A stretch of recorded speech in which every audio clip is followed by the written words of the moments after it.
Hello guys, हमारे video में आप सभी का स्वागत है। आप लोग कैसे हैं? आशा करती हूँ स्वस्थ होंगे, मस्त होंगे, अपने अपने कामों में व्यस्त होंगे। आज मैं एक पचरा सुनाने जा रही हूँ देवी जी का। सुनना और लाइक शेयर सब्सक्राइब जरूर करना दोस्तों।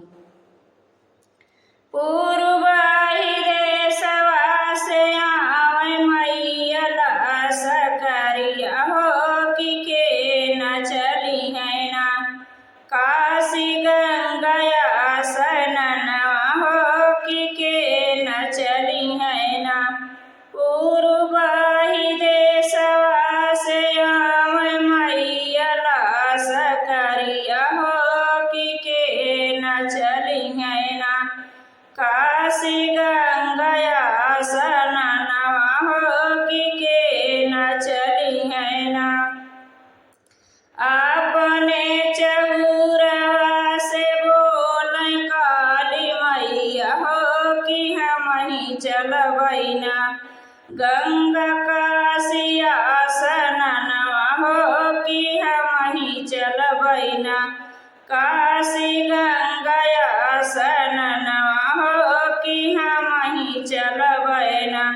पूर्वाही देशवा से आवे मैया लास करिया हो कि न चली है ना काशी गंगा सननवा हो कि न चली है ना। अपने चौरवा से बोल काली मैया हो कि हम ही चलबै ना काशी गंगा सननवा हो कि हम ही चलबै ना।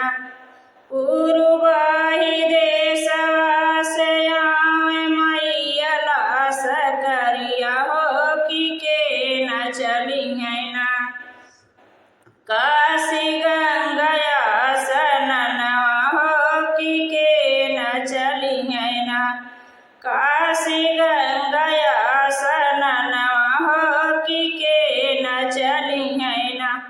नीबिया के पेड़वा से बोल शीतल मैया हो कि हम ही चलबै ना गंगा काशी गंगा सननवा हो कि हम ही चलबै ना काशी गंगा सननवा हो कि हम ही चलबै ना।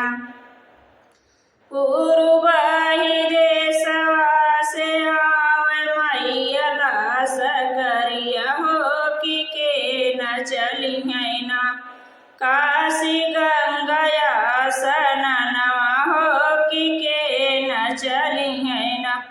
पूर्वाही देशवा से आवे मैया लास करिया हो कि न चली है ना काशी गंगा सननवा हो कि न चली है ना।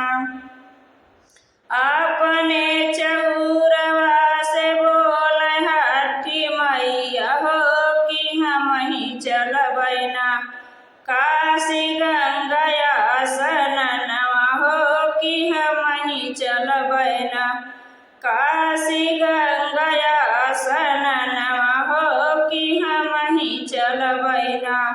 पूर्वाही देशवा से आवे मैया लास करिया हो कि न चली है ना काशी गंगा सननवा हो कि न चली है ना।